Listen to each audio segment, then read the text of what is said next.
Hari ini saya akan menyampaikan firman Tuhan dengan judul Rise and Shine, bangkit dan jadi terang. Pengikut Yesus itu mempunyai terang hidup, kata firman Tuhan dalam Yohanes 8 ayat 12 dikatakan gini. Maka Yesus berkata pula kepada orang banyak, katanya, "Akulah terang dunia. Barang siapa mengikut aku, ia tidak akan berjalan dalam kegelapan, melainkan ia akan mempunyai terang hidup." Bedanya kita sama orang-orang yang tidak mengenal Yesus adalah begini. Kita punya terang dalam hidup kita. Terang yang menuntun kita. Terang yang membuat kita mengerti arti kehidupan, bagaimana menjalani hidup kita. Setiap pengikut Kristus dikatakan orang-orang yang percaya kepada Yesus itu memiliki terang di dalam dirinya karena Yesus adalah terang dunia. Tuhan memberikan terang dalam hidup kita supaya kita menerangi kegelapan di sekeliling kita, menerangi kegelapan di dunia di sekeliling kita. Yesaya 60 ayat 1 berkata gini, "Bangkitlah, menjadi teranglah, sebab terangmu datang dan kemuliaan Tuhan terbit atasmu. Sebab sesungguhnya kegelapan menutupi bumi dan kekelaman menutupi bangsa-bangsa. Tetapi terang Tuhan terbit atasmu dan kemuliaannya menjadi nyata atasmu. Bangsa-bangsa berduyun-duyun datang kepada terangmu dan raja-raja kepada cahaya yang terbit bagimu." Tahukah Anda bahwa sebagai orang percaya, kita harus bangkit dan jadi terang? Karena orang-orang di sekeliling kita, mereka yang hidup dalam kegelapan, mereka akan datang kepada kita karena mereka membutuhkan terang. Banyak orang yang akan datang kepada anak-anak Tuhan untuk mencari hikmat dan nasihat. Pernahkah Anda mengalami di tempat kerja, mungkin Anda dikenal sebagai anak Tuhan, orang percaya yang sungguh-sungguh ikut Tuhan. Dan ketika teman-temanmu punya pergumulan dalam rumah tangga mereka, dalam hubungan, dalam pekerjaan, dalam kehidupan dengan orang tua dan lain sebagainya, mungkin mereka bukan beragama Kristen, tapi mereka mau datang kepada Anda untuk minta nasihat dan hikmat. Saya mendengar beberapa kesaksian bagaimana anak-anak Tuhan di dunia kerja malah sering konselingin teman-temannya, ya, dimintai nasihat. Sama dengan kami gitu. Banyak sekali orang-orang itu yang chat ke DM, WA, kirim email, dan lain sebagainya, komen di IG, komen di YouTube. Mereka cuma punya satu hal yang sama, one thing in common. Mereka semua minta nasihat. Mereka semua minta bimbingan, apa yang mereka lakukan dalam hidup mereka. Kadang-kadang saya bingung, saya bukan pengusaha, tapi pengusaha datang kepada saya untuk minta nasihat. Saya bukan pejabat, tapi pejabat minta nasihat kepada saya juga. Saya ngerti ketika saya baca ayat ini, Yesaya 60 ayat 3, "Bangsa-bangsa berduyun-duyun datang kepada terangmu, dan raja-raja kepada cahaya yang terbit bagimu." Orang-orang yang tidak memiliki terang di dalam hidup mereka, mereka akan datang kepada kita karena mereka tahu kita punya terang itu. Mereka mencari nasihat dan hikmat dari kita. Fungsi terang itu menerangi kegelapan di sekitarnya, menunjukkan jalan. Nah, itu fungsi kita. Kita harus jadi penunjuk jalan bagi hidup orang di dalam kegelapan. Kita harus menuntun mereka untuk kembali ke jalannya Tuhan. Orang-orang yang hidup dalam kegelapan, mereka nggak tahu bahwa mereka tuh hidup sia-sia. Dan sebagai terang, kita yang harus menerangi kegelapan dan kasih tahu mereka, ini jalan kebenaran, ini jalan yang harus kamu ambil. Mari bersyukurlah kalau Tuhan itu memberi terang dalam hidup kita sehingga hari ini kita bisa jadi anak terang. Menjadi terang berarti kita harus jadi teladan. Matius 5 ayat 14 berkata gini, "Kamu adalah terang dunia. Kota yang terletak di atas gunung tidak mungkin tersembunyi." Ayat 15, "Lagi pula orang tidak menyalakan pelita lalu meletakkannya di bawah gantang, melainkan di atas kaki dian sehingga menerangi semua orang di dalam rumah itu." Bicara soal gini, panggilan anak-anak Tuhan adalah menjadi terang bagi dunia ini. Yesus berkata bahwa kamu adalah terang dunia. Dan ketika kita menjadi terang dunia, hidup kita akan disorot banyak orang. Kehidupan kita akan nampak bagi banyak orang. Orang akan kepo dengan hidup kita. Makanya kita harus jadi teladan. Menjadi terang bicara soal teladan hidup kita tuh harus nampak bagi semua orang. Gak heran ada istilahnya orang bilang gini, orang Kristen kok kayak gitu ya? Kenapa cuma orang Kristen yang dibilang kayak gitu? Karena ketika orang tahu kita pengikut Kristus, Ada sebuah standar yang mereka lihat, standar yang tinggi yang diberikan kepada anak-anak Tuhan, bahwa hidup kita harus jadi teladan. Sebagai terang dunia, kita nggak bisa berkata, ini hidup-hidup saya, suka-suka saya, terserah saya. Kamu nggak usah urus campur urusan pribadi saya. This is my privacy.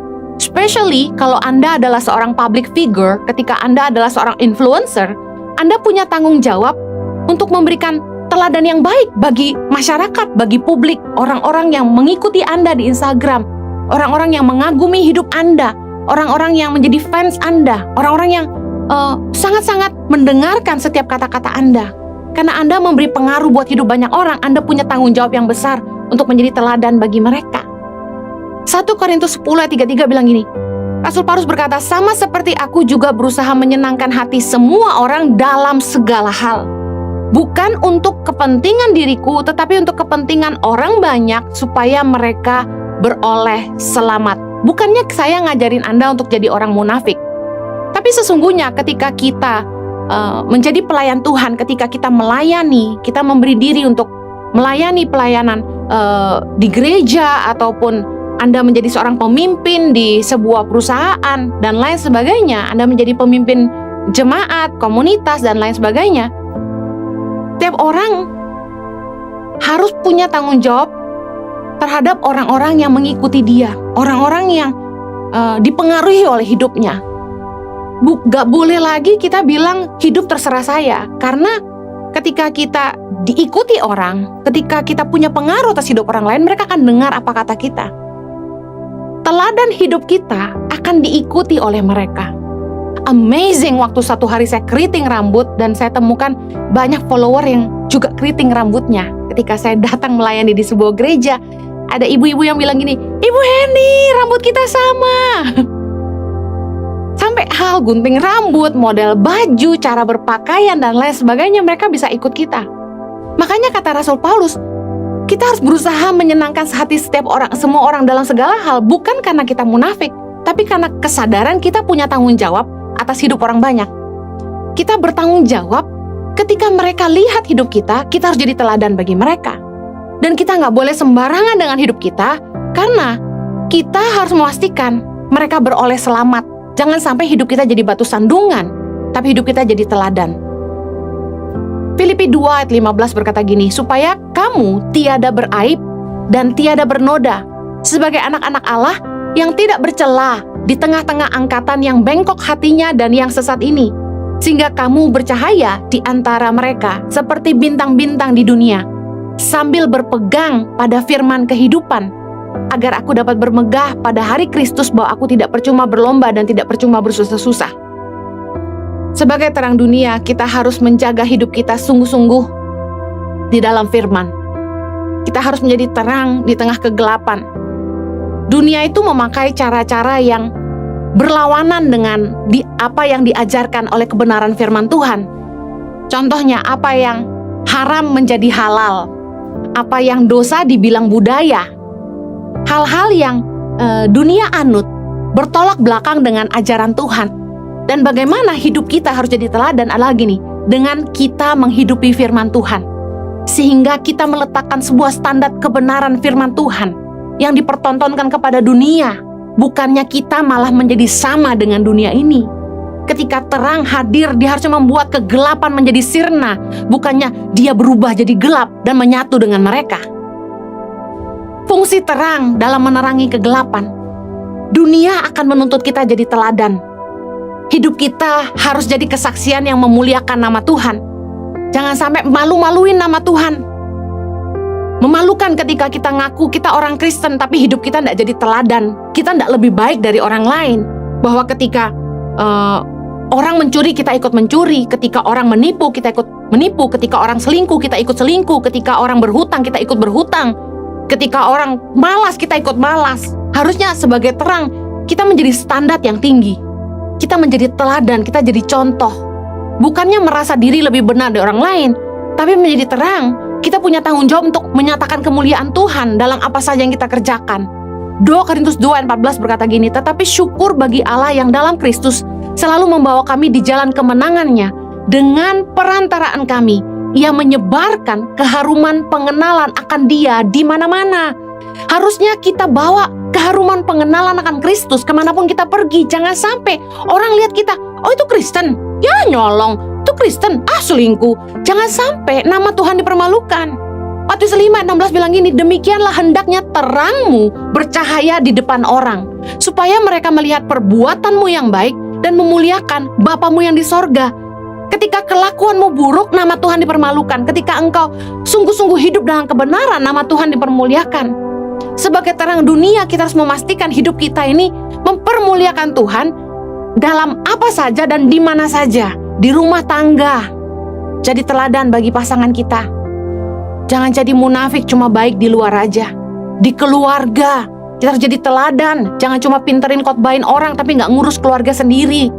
Di dunia kerja, pastikan anak Tuhan tuh nggak boleh malas. Anak Tuhan itu harus melebihi target. Anak Tuhan tuh harus cakap, harus kreatif.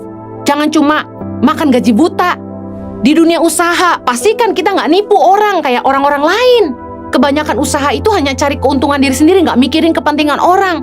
Harusnya sebagai anak Tuhan, kita hidup dalam nilai-nilai kebenaran. Kita nggak cari kepentingan diri sendiri, memastikan usaha yang kita bangun juga menolong hidup orang banyak. Di komunitas, pastikan kita tidak merugikan, tidak jadi benalu, tapi kita bawa keuntungan, menambah nilai, bukan mengurangi nilai. Di masyarakat, kita jadi warga yang patuh, bukannya melanggar aturan masyarakat, bukan jadi sampah masyarakat, tapi jadi berkat bagi masyarakat. Di kota, di bangsa, harusnya kita mempermuliakan Tuhan. Jangan cuma gereja bangun di mana-mana, tapi tidak jadi jawaban bagi kebutuhan kota dan bangsa. Dengar baik, sebagai terang, kita nggak akan disukai sama orang-orang yang lebih memilih kegelapan. Orang-orang yang suka berada di kegelapan. Yohanes 3 ayat 19 bilang gini, dan inilah hukuman itu, terang telah datang ke dalam dunia, tetapi manusia lebih menyukai kegelapan daripada terang, sebab perbuatan-perbuatan mereka jahat. Being good, you will have haters. Hanya karena kamu baik, bukan berarti semua orang akan baik sama kamu. Ketika kamu jadi baik, akan ada orang-orang yang benci sama kamu. Ketika kamu melakukan yang benar, akan ada orang-orang yang berusaha menjatuhkan kamu. Ketika kamu rajin, yang malas jadi kelihatan. Karena ketika terang menaikkan standar hidup, kamu akan membuat orang-orang yang tidak bisa hidup dengan standarmu menjadi malu. Dan mereka akan berusaha menjatuhkan kamu. Saya bercanda dengan salah satu staf yang bekerja kepada kami. Saya bilang gini, kamu jangan rajin-rajin banget. Gara-gara kamu, yang lain jadi malu dong. Kelihatan gak rajinnya, kelihatan malesnya. Well, ketika terang datang, pasti orang-orang yang lebih suka kegelapan tidak akan menyukainya. Itu wajar. Makanya gak heran di dunia kerja kamu dikucilkan. Karena kamu berbeda. Kamu gak mau ikut nipu, kamu gak mau ikut korupsi. Kamu gak mau aji mumpung. Kamu nggak mau menyalahgunakan kepercayaan atasanmu. Kamu nggak mau sampai menyalahgunakan kepercayaan publik sama kamu. Kamu tanggung jawab. Tentu akan ada yang against kamu karena mereka nggak bisa seperti kamu. Tapi tenang, kamu harus tetap jadi teladan. Kamu harus jadi standard. Jangan pernah nurunin standar kamu supaya kamu bisa diterima sama orang. Live your standard. Standar kita kebenaran firman Tuhan. Efesus 5 ayat 13. Tetapi segala sesuatu yang sudah ditelanjangi oleh terang itu menjadi nampak. Sebab semua yang nampak adalah terang. Ketika terang hadir, segala sesuatu menjadi ditelanjangi. Semuanya jadi nampak. Ketika ada orang yang benar, yang tidak benar jadi kelihatan. Ketika ada orang yang berintegritas, yang korupsi jadi kelihatan. Saya ingin akhiri dengan baca ayat ini saja. Renungkan baik-baik dan hidupilah. Ini pesan bagi Anda di hari Natal. Mari bangkit dan jadi terang. Kita akhiri dengan Efesus 5 ayat 8. Memang dahulu kamu adalah kegelapan, tetapi sekarang kamu adalah terang di dalam Tuhan. Sebab itu, hiduplah sebagai anak-anak terang. Karena terang hanya berbuahkan kebaikan, keadilan, dan kebenaran. Dan ujilah apa yang berkenan kepada Tuhan. Janganlah turut mengambil bagian dalam perbuatan-perbuatan kegelapan yang tidak berbuahkan apa-apa, yang sia-sia. Tetapi sebaliknya, telanjangilah perbuatan-perbuatan itu. Sebab menyebutkan saja pun apa yang telah dibuat oleh mereka di tempat-tempat yang tersembunyi telah memalukan.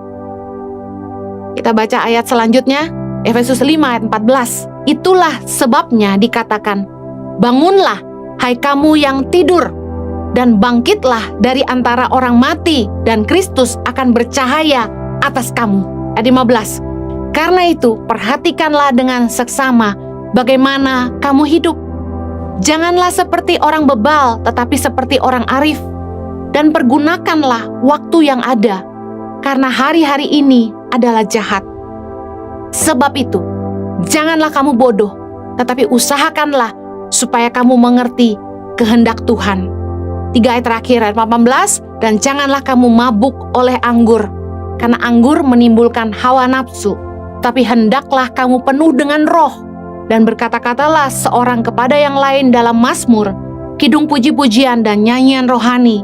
Bernyanyi dan bersoraklah bagi Tuhan dengan segenap hati. Ayat 20. Ucaplah syukur senantiasa atas segala sesuatu dalam nama Tuhan kita Yesus Kristus kepada Allah dan Bapa kita.